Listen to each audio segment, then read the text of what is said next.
ಉದಾಹರಣೆ ಸಂಗ್ರಹ 2.1 ಚರ್ಚಿಸೋಣ.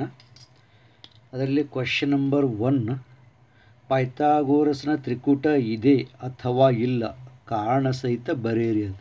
ಅದರಲ್ಲಿ 5ನೇ ಲೆಕ್ಕ 10, 24, 27 ಇವು 3 ಸಂಖ್ಯೆಗಳದವು. ಇದು ಪೈಥಾಗೋರಸ್ನ ತ್ರಿಕೂಟ ಇದೆ ಅಥವಾ ಇಲ್ಲ ಅನ್ನೋದನ್ನು ಹೇಳುವುದಿದೆ. 10ರ ವರ್ಗ 100, 24ರ ವರ್ಗ 576, 27ರ ವರ್ಗ 729. ಇಲ್ಲಿ 3ರ ವರ್ಗ ಮಾಡಿದ ನಂತರ ದೊಡ್ಡ ಸಂಖ್ಯೆಯ ವರ್ಗ 729 ಇದೆ. ಸಣ್ಣ ಸಂಖ್ಯೆಯ 2 ವರ್ಗಗಳ ಬೇರೀಜು ಮಾಡೋಣ. ದೊಡ್ಡ ಸಂಖ್ಯೆಯ ವರ್ಗದಷ್ಟು ಬಂದರೆ ಅದು ಪೈಥಾಗೋರಸ್ನ ತ್ರಿಕೂಟ. ಇಲ್ಲಿ 10ರ ವರ್ಗ ಅದಕ್ಕೆ 24ರ ವರ್ಗ = 100 ಅದಕ್ಕೆ 576 = 676. ಇವೆರಡೂ ಕೂಡಿಸೋಣ 676 ಬಂತು. ಆದರೆ ಇಲ್ಲಿ 729 ಇದೆ, ಅಂದರೆ ಇದು ಪೈಥಾಗೋರಸ್ನ ತ್ರಿಕೂಟ ಅಲ್ಲ. ಈ ತ್ರಿಕೂಟದಲ್ಲಿ ದೊಡ್ಡ ಸಂಖ್ಯೆಯ ವರ್ಗವು ಉಳಿದೆರಡು ಸಂಖ್ಯೆಗಳ ವರ್ಗಗಳ ಬೇರೀಜಿನಷ್ಟು ಇಲ್ಲ, ಆದ್ದರಿಂದ ಇದು ಪೈಥಾಗೋರಸ್ನ ತ್ರಿಕೂಟ ಅಲ್ಲ.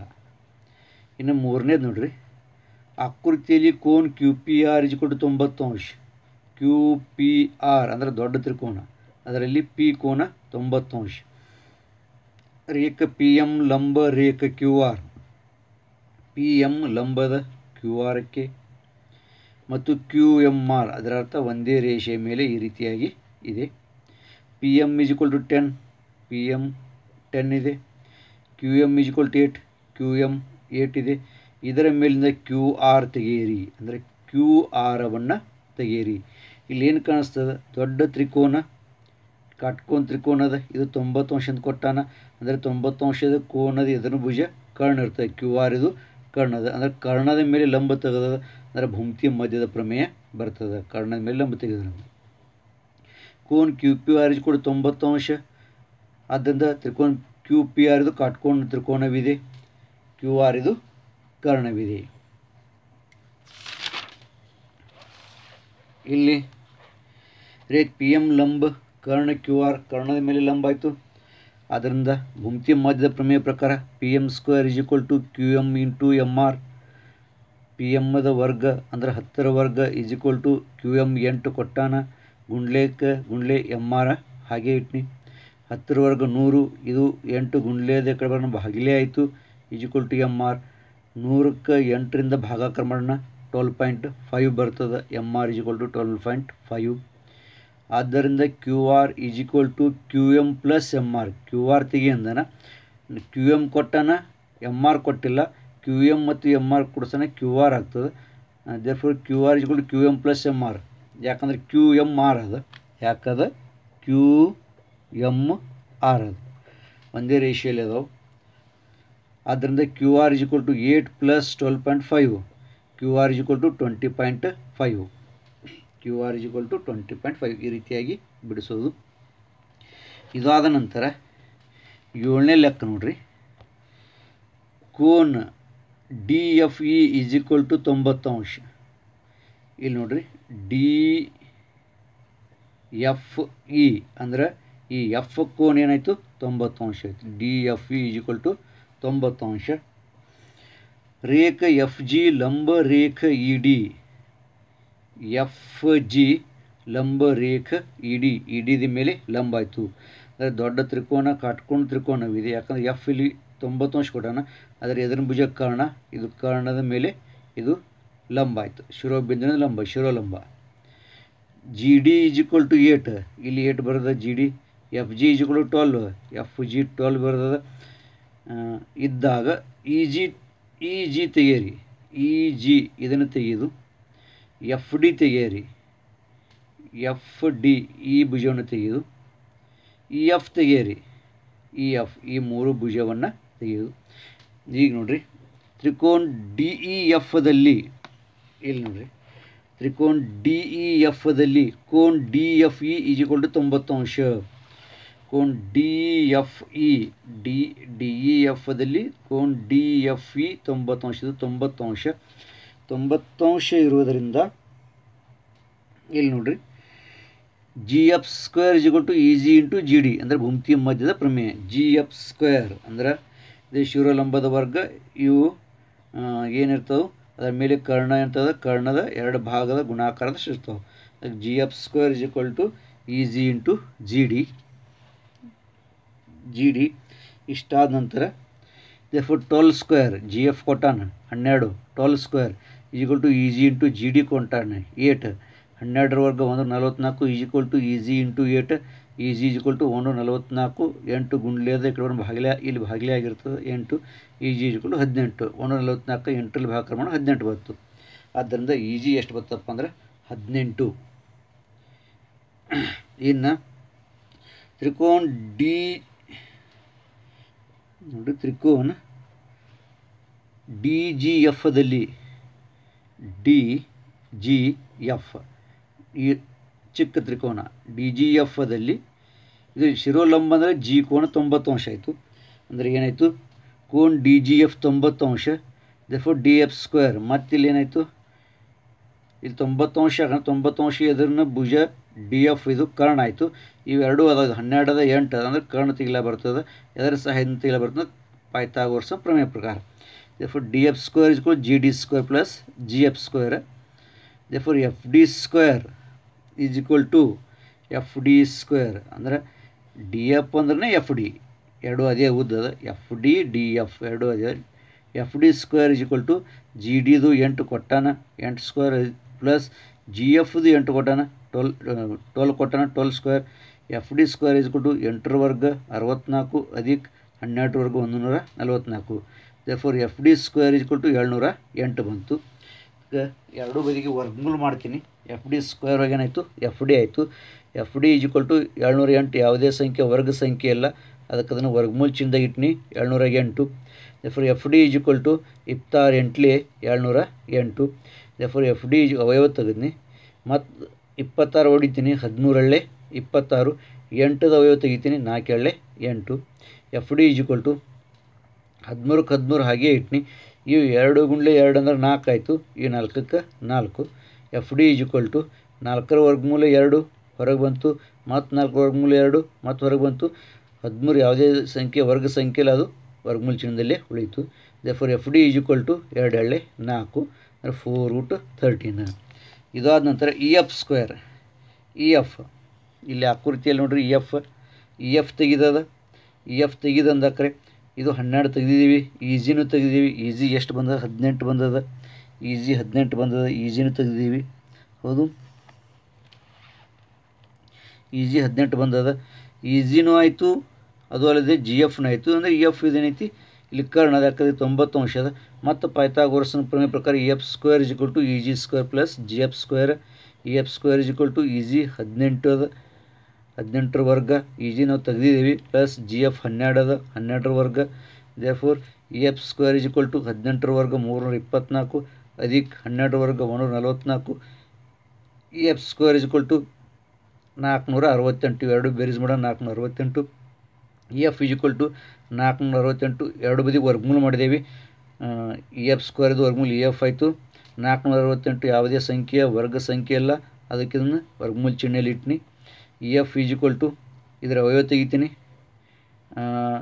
4 × 1 17 ಅಂದರೆ 4ರಲ್ಲಿ ಭಾಗಸಾನ ಇದು ಅವಯವ ಹೊಂಡ್ತಾವೆ. ಈ ರೀತಿಯಾಗಿ 4 × 100 468ಕ್ಕೆ 4ರಲ್ಲಿ ಭಾಗಸಾನ ನಮಗೆ ಗೊತ್ತಾಗ್ತದೆ. 4 × 1 17 ಬಂತು ಅವಯವ. EF = 4ರ ವರ್ಗಮೂಲ 2 ಹೊರಗೆ ಬಂತು, ಉಳಿತೇನೊಳಗೆ 117 ಉಳಿತು, ಯಾಕಂದರೆ ಇದು ಯಾವುದೇ ವರ್ಗ ಸಂಖ್ಯೆ ಇಲ್ಲ.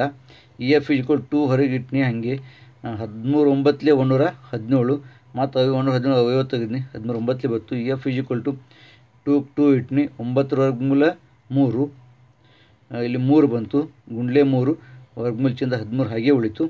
ಇನ್ನು therefore EF = 6√13 2 3 6 6√13. ಈ ರೀತಿಯಾಗಿ ಇದನ್ನು ಬಿಡಿಸೋದು. ಇದಾದ ನಂತರ 8ನೇ ಲೆಕ್ಕ ನೋಡ್ರಿ. ಒಂದು ಆಯತದ ಉದ್ದ 35 ಸೆಂಟಿಮೀಟರ್ ಹಾಗೂ ಅಗಲ 12 ಸೆಂಟಿಮೀಟರ್ ಇದ್ದರೆ ಆ ಆಯತದ ಕರ್ಣದ ಉದ್ದಳತೆ ತೆಗೆಯಿರಿ ಅದ. ಈಗ ಅದ್ರ ಸಲುವಾಗಿ ಆಕೃತಿ ತೆಗಿತೀನಿ, ಆಯತ ತೆಗೆದು ಅದಕ್ಕೆ ABCD ಅಂತ ಹೆಸರು ಕೊಡ್ತೀನಿ. ಆಯತದ ಪ್ರತಿಯೊಂದು ಕೋನ 90 ಅಂಶ ಇರ್ತಾವೆ. ಚೌಕೋನ ABCD ಆಯತವಿದೆ. ಉದ್ದ ಅಂದರೆ ಇಲ್ಲಿ ಉದ್ದ ಯಾವ್ದು ಬರ್ತದೆ ಬಿ ಸಿ ಮತ್ತು ಎ ಡಿ ಉದ್ದ ಬರ್ತದೆ. ನಾನು ಬಿ ಸಿ ತೊಗೋತೀನಿ. ಇಲ್ಲಿ ಉದ್ದ ಲೆಂತ್ ಆಫ್ ಬಿ ಸಿ ಇಸ್ಕೊಟ್ಟು 35 ಸೆಂಟಿಮೀಟರ್, ಉದ್ದ 35 ಸೆಂಟಿಮೀಟರ್ ಪ್ರಶ್ನೆ ಒಳಗೆ ಕೊಟ್ಟಾನ. ಅಗಲ ಲೆಂತ್ ಆಫ್ ಎ ಬಿ, ನಾ ಎ ಬಿ ತೊಗೊಂಡಿನಿ, ಅಗಲ ಸಿ ಡಿನೂ ಅಗಲದ, ಹೌದು. ಎ ಬಿ ತೊಗೋತೀನಿ, ಏನಾಯಿತು 12 ಸೆಂಟಿಮೀಟ್ರ್ ಅದ, ಅದನ್ನು ಕೊಟ್ಟಾನ. ಆಯಿತು, ಕರ್ಣದ ಉದ್ದ ತೆಗಿರಂದಾನ. ಅಂದರೆ ಆಯಿತು, ಪ್ರತಿಯೊಂದು ಕೋಣ 90 ಅಂಶ ಇರೋದ್ರಿಂದ ಇದು ಕರ್ಣ ಆಯಿತು. ಪೈಥಾಗೋರಸ್ನ ಪ್ರಮೇಯ ಪ್ರಕಾರ ತೆಗಿಲಾಕ ಬರ್ತದೆ. ತ್ರಿಕೋನ ಎ ಬಿ ಸಿ ಕಾಟ್ಕೊಂಡು ತ್ರಿಕೋನ ಆಯಿತು, ಯಾಕಂದ್ರೆ ಪ್ರತಿಯೊಂದು ಕೋಣ 90 ಅಂಶ. ಆದ್ದರಿಂದ ಪೈಥಾಗೋರಸ್ನ ಪ್ರಮೇಯ ಅನುಸಾರ ಕರ್ಣದ ವರ್ಗ ಅಂದರೆ length of A C square is equal to length of A B square plus length of B C square, ಉಳಿದೆರಡು ಬೀಜ ವರ್ಗಗಳ ಬೇರೀಸು, is equal to A B ಕೊಟ್ಟಾನ 12, 12ರ ವರ್ಗ ಅದಕ್ಕೆ ಬಿ ಸಿ ಕೊಟ್ಟಾನ 35, 35ರ ವರ್ಗ ಇಸ್ ಈಕ್ವಲ್ ಟು 12 ವರ್ಗ 144 ಅದಕ್ಕೆ 35ರ ವರ್ಗ 1225. Therefore length of A C square is equal to ಇವೆರಡು ಕೂಡಿಸೋದು 1369 ಆಯಿತು. Length of A C is equal to 1369 ಏನೈತಪ್ಪ ಅಂದ್ರೆ 37ರ ವರ್ಗ ಸಂಖ್ಯೆ ಅದ. ಅದಕ್ಕೆ 1369ರ ವರ್ಗಮೂಲ 37 ಸೆಂಟಿಮೀಟರ್. ಇವೆಲ್ಲ ಸೆಂಟಿಮೀಟರ್ದಾಗ ಕೊಟ್ಟಾನ ಅಂದ್ಬೇಕು, ಇದು ಸಹಿತ ಸೆಂಟಿಮೀಟರ್. ಈ ರೀತಿಯಾಗಿ ಕರ್ಣದ ಉದ್ದ ಅಳತೆಯನ್ನು ತೆಗೆಯುವುದು. ಆದ್ದರಿಂದ ಕರ್ಣದ ಉದ್ದ ಅಳತೆ 37 ಸೆಂಟಿಮೀಟರ್. ಇನ್ನು 10ನೇ ಲೆಕ್ಕ ನೋಡ್ರಿ. ಏನು 10ನೇ ಲೆಕ್ಕ?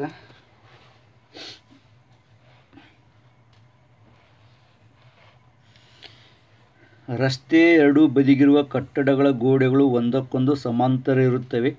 ರಸ್ತೆ ಎರಡೂ ಬದಿಗೆ ಕಟ್ಟಡಗಳದಾವು, ಅವು ಗೋಡೆಗಳು ನೇರವಾಗಿರ್ತಂದ್ರೆ ಒಂದಕ್ಕೊಂದು ಸಮಾಂತರ ಅದಾವು. ಅಂದರೆ ಇದರ ಬದರ ಅದಾವ ಅಂದಾಯಿತು, ಒಂದಕ್ಕೊಂದು ಸಮಾಂತರ ಅದಾವೆ. 5.8 ಮೀಟರ್ ಉದ್ದದ ಏಣಿಯ ಒಂದು ತುದಿ ರಸ್ತೆಯ ಮೇಲೆ ಇಟ್ಟರೆ, ಆ ರಸ್ತೆಯ ಮೇಲೆ ಒಂದು ಏಣಿ ಅಂದರೆ ನಾವು ಅದಕ್ಕೆ ಏಣಿಗಿನ ಹಳ್ಳಿ ಭಾಷೆಯಲ್ಲಿ ಲುಚ್ಚನಿಕೆ ಈ ರೀತಿಯಾಗಿ ಕರಿತೀವಿ. ಏಣಿಯ ತುದಿ ರಸ್ತೆಯ ಮೇಲೆ ಇಟ್ಟರೆ ಅದರ ಮೇಲಿನ ತುದಿ ಮೊದಲನೇ ಕಟ್ಟಡದ 4 ಮೀಟರ್ ಎತ್ತರಿರುವ ಕಿಟಕಿಯವರೆಗೆ ತಲುಪುತ್ತದೆ.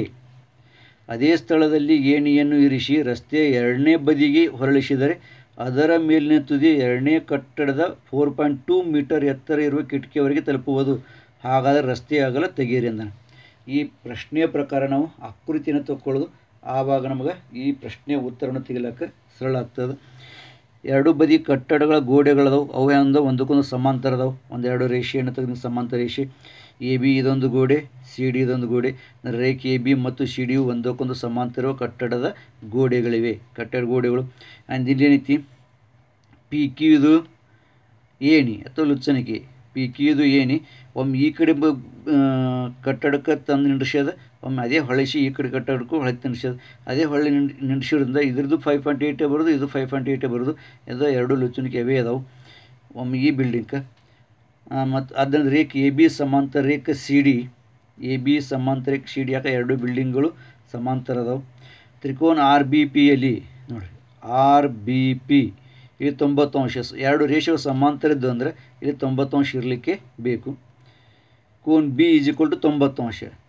ಆದ್ದರಿಂದ ತ್ರಿಕೋನ ಆರ್ ಬಿ ಪಿ ಕಾಟ್ಕೋಣ ತ್ರಿಕೋನವಿದೆ. ಏನಾಯಿತು? ಆರ್ ಬಿ ಪಿ ಕಾಟ್ಕೋಣ ತ್ರಿಕೋನ ಆಯಿತು. ಇನ್ನು ಏನಂದಾನ, ಒಂದು ಗೋಡೆ 4 ಮೀಟರ್ ಎತ್ತರವರೆಗೆ ತಲುಪುತ್ತಂದಾನ. ಅಂದರೆ ಈ ಏನೇನು ಈ ರೀತಿಯಾಗಿ ನಾವು ಹೊಳಿಸಿದೆ ಅಂದರೆ 4 ಮೀಟರ್ ಎತ್ತರ, ಅಂದರೆ ಆರ್ ಬಿ ಏನಾಯಿತು 4 ಮೀಟರ್ ಎತ್ತರ. ಅದೇ ಏನೇನು ಈ ಬದಿಗೆ ಹೊಳಿಸಿದೆ ಅಂದರೆ 4.2 ಮೀಟರ್ ಎತ್ತರ ಹೋಗ್ತದೆ, ಅಂದರೆ ಕ್ಯೂ ಡಿ 4.2 ಮೀಟರ್.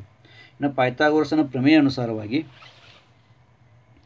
ಹೌದು, ಒಂದೇ ಆಕೃತಿ ಪ್ರಕಾರ ಅಂದರೆ ತ್ರಿಕೋನ ಆರ್ ಬಿ ಪಿ ಪ್ರಕಾರ ಲೆಂತ್ ಆಫ್ ಪಿ ಆರ್ ಅಂದರೆ ಪಿ ಆರ್ ಕರ್ಣ ಆಗ್ತದೆ. ಅಂದರೆ ಲುಚ್ಚನಿಕೆ ಏನಾಗ್ತದೆ, ಇಲ್ಲಿ ಕರ್ಣ ಆಗ್ತದೆ, ಇದು ಕರ್ಣ ಆಗ್ತದೆ. ಪಿ ಆರ್ ಕರ್ಣದ ವರ್ಗ, ಒಂದನೇ ಭುಜದ ವರ್ಗ, ಇದಕ್ಕೆ ಎರಡನೇ ಭುಜದ ವರ್ಗ. ಈ ಬಿ ಪಿ ತೆಗಿಲ ಬರ್ತದೆ. ಆದ್ದರಿಂದ 5.8 ಸ್ಕ್ವೇರ್ ಪಿ ಆರ್ ಅಂದರೆ ಲುಚ್ಚನಿಕೆ ಅಳತೆ ಕೊಡೋಣ 5.8 ಅದರ ವರ್ಗ is equal to length of B P square ಅಂದರೆ ತಳ ರೋಡಿನ ಮಧ್ಯಭಾಗದಾಗ ಪ್ಲಸ್ 4 ಅಂದರೆ 4 ಮೀಟರ್ ಎತ್ತರವರೆಗೆ ಬಿಲ್ಡಿಂಗ್ ಹೋಗ್ತದೆ, 4ರ ವರ್ಗ. 5.8ರ ವರ್ಗ 33.64 ಬಂತು is equal to length of B P square plus 4ರ ವರ್ಗ 16. ಇನ್ನು ಈ 16 ಪ್ಲಸ್ 16 ಈ ಕಡೆ ತರ್ತೀನಿ -16 ಆಗ್ತದೆ. ಅಂದರೆ 33.64 - 16 is equal to length of B P square ಆಯಿತು. Therefore length of B P square is equal to 33.64 16 ತೆಗೆದು ಅಂದರೆ 17.64 ಇತ್ತು. Therefore length of B P ಎರಡು ಬದಿ ವರ್ಗಮೂಲ ಮಾಡ್ತೀನಿ. ಇದ್ರ ವರ್ಗಮೂಲ ಚಿಹ್ನೆದಾಗ ಇಡ್ತೀನಿ. 17.64 ಆಯಿತು. 17.64ನ್ನು ಭಾಗಾಕಾರ ಪದ್ಧತಿ ವರ್ಗಮೂಲ ತೆಗೆದು ಅಂದರೆ ಲೆಂತ್ ಆಫ್ ಬಿ ಪಿ ಕೂಡ 4.2 ಮೀಟರ್ ಬರ್ತದೆ. ಎಲ್ಲ ಮೀಟರ್ದಾಗ ಅಳತೆ ಕೊಟ್ಟಾನ ಅಂದರೆ ಇಲ್ಲಿನೂ ಮೀಟರ್ ಬರೆಯೋದು. ಈ ರೀತಿಯಾಗಿ ನಾವು ಇದನ್ನು ಬಿ ಪಿ ತೆಗೆದು ಬಿ ಪಿ ಅಂದರೆ ಬಂತು ರೋಡದ ಇಲ್ಲಿ ತನಕ ಬಂತು, ಇಲ್ಲಿ ತನಕ ಬಂತು ಬಿ ಪಿ. ಹೌದು, ಇಲ್ಲಿ ತನಕ ಬಂತು. ಆದ ನಂತರ ಇನ್ನು ಎರಡನೇ ತ್ರಿಕೋನ ಪಿ ಕ್ಯೂ ಡಿಯಲ್ಲಿ ಕೋನ್ ಡಿ = 90°. ಇಲ್ಲಿನೂ ಸಹಿತ ಏನೈತಿ ಕೋನ್ ಡಿ = 90°. ಆದ್ದರಿಂದ ಪೈಥಾಗೋರಸನ ಪ್ರಮೇಯ ಅನುಸಾರ ಇದು ಏನೈತಿ ಡಿ 90° ಅದ. ಪೈಥಾಗೋರಸ್ ಪ್ರಮೇಯ ಪಿ ಕ್ಯೂ ಇಲ್ಲಿ ಕರ್ಣ ಆಯಿತು. ಪಿ ಕ್ಯೂದ ವರ್ಗ ಅಂದರೆ ಲುತ್ಸನಿಕೆ ಏನು ಈ ರೀತಿಯಾಗಿ ಇಟ್ಟಾಕ್ರೆ ಇದು ಕರ್ಣ ಆಯಿತು. P Q square = P D square plus Q D square. ಆದ್ದರಿಂದ P Q square = length of P D square plus length of Q D square. ಏಣಿಯ ಎತ್ತರ ಎಷ್ಟು ಎತ್ತರದ ಕೊಟ್ಟಾನ 5.8 ಮೀಟರ್ ಕೊಟ್ಟಾನ. 5.8 ವರ್ಗ. ಅದಕ್ಕೆ length of P D square ಕೊಟ್ಟಿಲ್ಲ. ಅದಕ್ಕೆ length of Q D square 4.2 metre. ಒಂದು ಗೋಡೆ 4.2 ಮೀಟರ್ ತನಕ ಹೋಗ್ತದೆ. ಅಲ್ಲಿ ಕಿಟಕಿ ತನಕ 5.8 ವರ್ಗ ಮಾಡಿ 33.64. ಇಲ್ಲಿ ಬಂದು 5.8 33.64 17 ಇಟ್ನಿ. ಕೂಡ length of P D square plus 4.2 ವರ್ಗ 17.64. ಇಲ್ಲಿ 17.64 ವರ್ಗಮೂಲ 4.2 ಮೀಟರ್ ಅಂದ 4.2 ಮೀಟರ್ದ ವರ್ಗ 17.64. 33.64ದಾಗ ಇದು ಪ್ಲಸ್ 17.64 ಈ ಕಡೆ ತರ್ತೀನಿ ಮೈನಸ್ 17.64 ಆಯಿತು. = Length of P D square ಆಯಿತು. therefore length of P D square = 33.64ದಾಗ 17.64 ಹೋಯ್ತು ಅಂದರೆ 16 ಉಳಿತು. therefore length of P D ಎರಡು ಬದಿ ವರ್ಗಮೂಲ ಮಾಡ್ತೀನಿ. ಪಿ ಡಿ ಸ್ಕ್ವೇರ್ ಹೋಗಿ ಪಿ ಡಿ ಆಯಿತು = 16 ವರ್ಗಮೂಲ 4 ಮೀಟರ್. ಅಂದರೆ ಪಿ ಡಿ ಏನಾಯಿತು 4 ಮೀಟರ್ ಆಯಿತು. ಇಲ್ಲಿ ಏನಾಯಿತು ಬಿ ಡಿ ಏನಾಯಿತು ರಸ್ತೆ ಅಗಲಾಯಿತು. ಬಿ ಡಿ ಏನಾಯಿತು ರಸ್ತೆಯ ಅಗಲ. ಇಲ್ಲೊಂದು ಬಿಲ್ಡಿಂಗ್ ಡಿ ಸಿ ಒಂದು ಬಿಲ್ಡಿಂಗ್ ಎ ಬಿ ಒಂದು ಬಿಲ್ಡಿಂಗ್ ರಸ್ತೆ ಅಗಲಾಯಿತು. ಬಿ ಪಿ ಮೊದಲು ತೆಗೆದೇವಿ ನಂತರ ಪಿ ಡಿ ತೆಗೆದೇವಿ. ಎರಡೂ ಕೂಡಿಸಿದ್ರೆ ಪೂರ್ಣ ರಸ್ತೆ ಅಗಲ ನಮಗೆ ಕಾಣುತ್ತದೆ. ಪಿ ಡಿ ತೆಗೆದೇವಿ. ರೇಖ್ ಬಿ ಡಿ ಇದು ರಸ್ತೆ ಅಗಲವಿದೆ. ಬಿ ಡಿ ರಸ್ತೆ ಅಗಲದ. ಅದರಿಂದ length of B D = length of B P plus length of P D. B ಪಿನ 4.2 ತೆಗೆದಿದ್ದೀವಿ ಪ್ಲಸ್ ಪಿ ಡಿ 4 ಬಂತು. ಆದ್ದರಿಂದ length of B D = 4.2 plus 4 ಅಂದರೆ 8.2 ಮೀಟರ್. ಆದ್ದರಿಂದ ರಸ್ತೆ ಅಗಲ 8.2 ಮೀಟರ್. ಈ ರೀತಿಯಾಗಿ ರಸ್ತೆ ಅಗಲವನ್ನು ತೆಗೆಯುವುದು. ಇದು ಅದನ್ನು 9ನೇ ಲೆಕ್ಕದ ಆಕೃತಿಯಲ್ಲಿ ಎಂ ಇದು ಭುಜ ಕ್ಯೂ ಆರ್ದ ಮಧ್ಯಬಿಂದು ಇದೆ. ಕೋನ್ P R Q = 90°. P R Q ಅಂದರೆ ದೊಡ್ಡ ತ್ರಿಕೋನ ಕಾಟ್ಕೋನ ತ್ರಿಕೋನದ 90° ಇದ್ದರೆ ಸಿದ್ಧ ಮಾಡಿರಿ. P Q square = 4pm² minus 3pr² ಅಂತೇಳಿ 4pm² ಮೈನಸ್ 3pr² ಅಂತ ಸಿದ್ಧ ಮಾಡೋದು.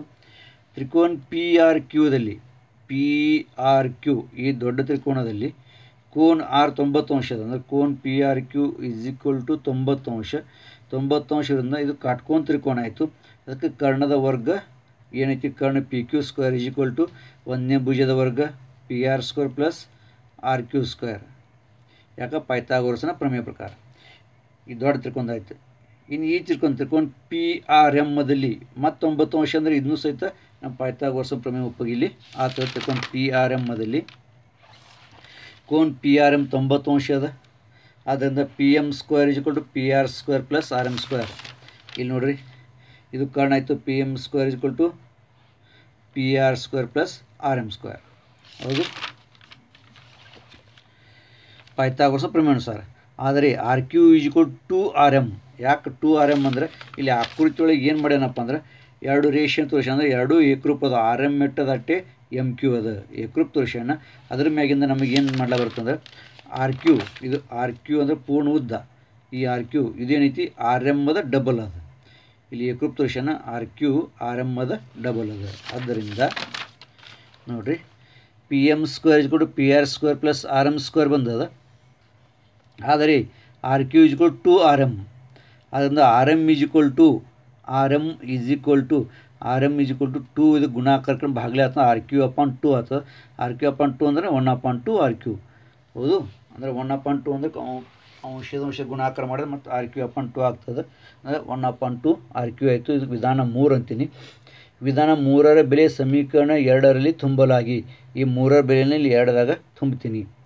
ಪಿ ಎಮ್ ಸ್ಕ್ವೇರ್ ಸಮೀಕರಣ 2 ಬರಿತೀನಿ. P M square is equal to P R square ಹಂಗೆ ಹಿಡಿತೀನಿ. 3ರ ಬೆಲೆ ಐತಿ, ಆರಮ್ಮದ ಬೆಲೆ ಅದ 1/2 ಆರ್ ಕ್ಯೂ ಅದು, ಅದಕ್ಕೆ ಪ್ಲಸ್ 1/2 ಆರ್ ಕ್ಯೂ ಅದರ ವರ್ಗ ಅಂದ್ರೆ ಇಲ್ಲಿ ಆರ್ ಕ್ಯೂದ ವರ್ಗ 1/2ಕ್ಕೂ ವರ್ಗ ಆಗಬೇಕು. ಆದ ಕಾರಣ 2ಕ್ಕೂ ಕಂಸವನ್ನು ಇಲ್ಲಿ ಮಾಡ್ತೀನಿ. therefore P M square is equal to P R square plus 1ರ ವರ್ಗ 1, 2ರ ವರ್ಗ 4, 1/4 ಆರ್ ಕ್ಯೂದ ವರ್ಗ ಆರ್ ಕ್ಯೂ ಸ್ಕ್ವೇರ್. therefore ಎರಡೂ ಬದಿಗೆ ನಾನು ಏನು ಮಾಡ್ತೀನಿ, 4ರಿಂದ ಏನು ಮಾಡ್ತೀನಿ, ಗುಣಿಸ್ತೀನಿ. ಎರಡೂ ಬದಿಗೆ 4ರಿಂದ ಗುಣಿಸ್ತೀನಿ. ಇದು ಪಿ ಎಮ್ ಸ್ಕ್ವೇರ್ ಹೋಗಿ 4 PM ಸ್ಕ್ವೇರ್ ಆಯಿತು is equal to P R square ಹೋಗಿ 4 PR ಸ್ಕ್ವೇರ್ ಆಯಿತು ಪ್ಲಸ್ 4 × 1/4 ಅಂದಕ್ಕೆ 4ಕ್ಕೆ 4 ಉಳಿತಿರ್ತದೆ, ಬರೀ ಆರ್ ಕ್ಯೂ ಸ್ಕ್ವೇರ್. 4 × 1/4 ಅಂದರೆ 4ಕ್ಕೆ 4 ಉಳಿತು, ಬರೀ ಆರ್ ಕ್ಯೂ ಸ್ಕ್ವೇರ್. 4ರಿಂದ ಗುಣಿಸಲಾಗಿ ಇದಕ್ಕೆ 4 ಈ ಮೇಲಿನಕ್ಕೆ 4ರಿಂದ ಗುಣಿಸಾನ ಇದು ಬರೀ ಆರ್ ಕ್ಯೂ ಸ್ಕ್ವೇರ್ ಆಯಿತು. ಇದಕ್ಕೆ ಸಮೀಕರಣ 4 ಹತ್ತೀನಿ.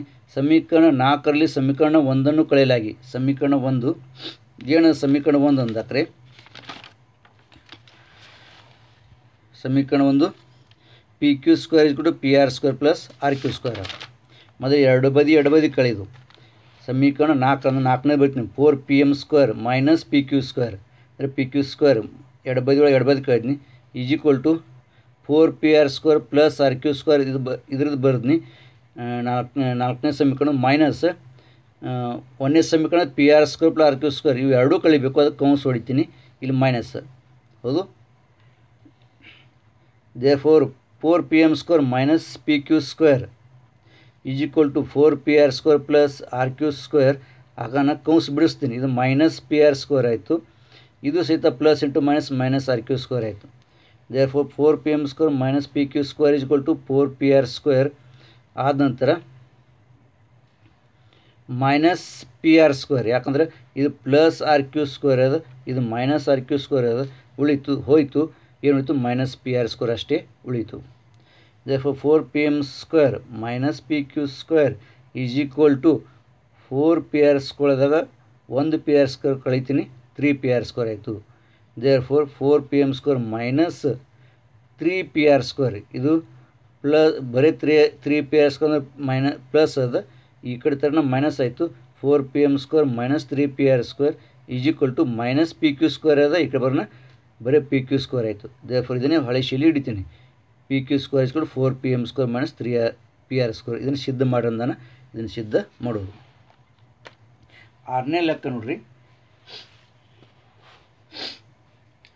ಒಂದು ಚೌರಸದ ಕರ್ಣ 10 ಸೆಂಟಿಮೀಟರ್ ಇದ್ದರೆ ಅದರ ಭುಜಗಳ ಉದ್ದಳತೆ ಹಾಗೂ ಪರಿಮಿತಿ ತೆಗೆಯರಿಂದನ.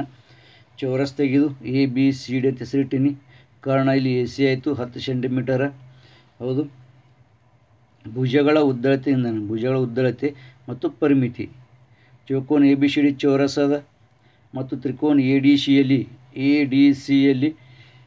ಕೋನ ಎ ಡಿ ಸಿ 90 ಅಂಶ, ಯಾಕಂದರೆ ಚೌರಸ ಪ್ರತಿಯೊಂದು ಕೋನ ಏನಿರ್ತದೆ 90 ಅಂಶ ಇರ್ತದೆ.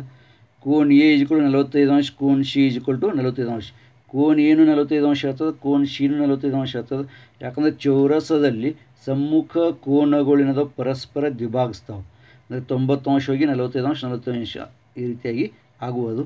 ಅದಕ್ಕೆ ಇದು 45 ಅಂಶ ಆಯಿತು, ಇದು 45 ಅಂಶ ಆಯಿತು ಮತ್ತು 90 ಅಂಶ ಆಯಿತು. ಅಂದರೆ 45 ಅಂಶ ಮತ್ತು 90 ಅಂಶ ಕೋನದ ತ್ರಿಕೋನದ ಪ್ರಮೇಯಾನುಸಾರ. ಆ ತ್ರಿಕೋನದ ಪ್ರಮೇಯಾನುಸಾರ ಏನದ ತ್ರಿಕೋನ ಅಂದಾಕರೆ ಕಾಟ್ಕೋನ ಮಾಡುವ ಪ್ರತಿಯೊಂದು ಭುಜವು ಕರ್ಣದ 1/√2 ಪಟ್ಟು ಇರುತ್ತದೆ. ಅದು A D is equal to 1/√2.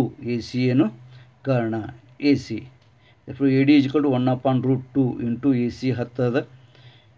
ಇನ್ನು ಎರಡೂ ಬದಿಗೆ ವರ್ಗ ಮಾಡ್ತೀನಿ. ಎ ಡಿ ಸ್ಕ್ವೇರ್ ಆಯಿತು ಈಸ್ ಈಕ್ವಲ್ ಟು 1/√2 ವರ್ಗ ಇಂಟು 10 ವರ್ಗ. A D square is equal to 1 ವರ್ಗ 1, √2 ಇಂಟು √2 ಅಂದರೆ 2, √2 ವರ್ಗ 2 ಇಂಟು 10 ವರ್ಗ 100. therefore A D square is equal to 2 1 2 50 100. ಹೌದು. A D square is equal to 50 ಛೇದ ಹೊಡೆಯೋಣ 50 ಬಂತು. ಇನ್ನು ವರ್ಗಮೂಲ ತೆಗಿತೀನಿ. A D is equal to ವರ್ಗಮೂಲ ಚಿಂದಾಗ 50 ಇಡ್ತೀನಿ, ಯಾಕಂದರೆ ಇದು ಯಾವುದೇ ವರ್ಗ ಸಂಖ್ಯೆ ಇಲ್ಲ, ಅದಕ್ಕೆ ವರ್ಗಮೂಲ ಚಿಂದ ಇಡ್ತೀನಿ. Full A D is equal to 50 50 ತೆಗಿತೀನಿ, 25 ಗುಂಡ್ಲೆ 2 ಆಯಿತು. 25 ಗುಂಡ್ಲೆ 2 ಆಯಿತು. Full A D is equal to 25 ವರ್ಗಮೂಲ 5 √2 5 √2 ಸೆಂಟಿಮೀಟರ್. ಅಂದರೆ ಭುಜದ ಅಳತೆಗೆ ನಾನು ಅದರ ಭುಜಗಳ ಉದ್ದಳತೆ ಅಂದರೆ ಭುಜದ ಉದ್ದಳತೆ ಎಡಿ ಒಂದು ಭುಜ ತೆಗೆದಂದ್ರೆ ಎಲ್ಲ ಬತ್ತು. ಒಂದು ಭುಜದ ಎಡಿದ ಉದ್ದಳತೆ 5√2 ಸೆಂಟಿಮೀಟರ್. ಚೌರಸದ ಪರಿಮಿತಿಗಿಂತ ಅದರ 4 ಭುಜಗಳ ಬೇರೀಸು 5√2 4 ಸಲ ಬರೆದು ಬೇರೀಸ್ ಮಾಡಿದ್ರು ಅಷ್ಟೇ ಬರ್ತದೆ. ಅಥವಾ ಚೌರಸದ ಪರಿಮಿತಿ = 4 × 5√2 ಅಂದರೆ 4 5 20 ಅಂದರೆ 20√2 ಸೆಂಟಿಮೀಟರ್. ಈ ರೀತಿಯಾಗಿ ಇದನ್ನು ಬಿಡಿಸೋದು. ಆದ್ದರಿಂದ ನೀವು ಉದಾಹರಣೆ ಸಂಗ್ರಹದಲ್ಲಿ ಉಳಿದಾವು ಅವುಗಳನ್ನು ನೀವು ಬಿಡಿಸ್ರಿ. ಅಂದರೆ ಉದಾಹರಣೆ ಸಂಗ್ರಹ 2.1ರಲ್ಲಿ ಕೆಲವೊಂದು ಉದಾಹರಣೆಗಳನ್ನು ಬಿಟ್ಟೀನಿ. ಆ ಉದಾಹರಣೆಗಳನ್ನು ನೀವು ವ್ಯವಸ್ಥಿತವಾಗಿ ಬಿಡಿಸ್ರಿ. ಬಿಡಿಸಿ ನನಗೆ ತೋರಿಸ್ರಿ.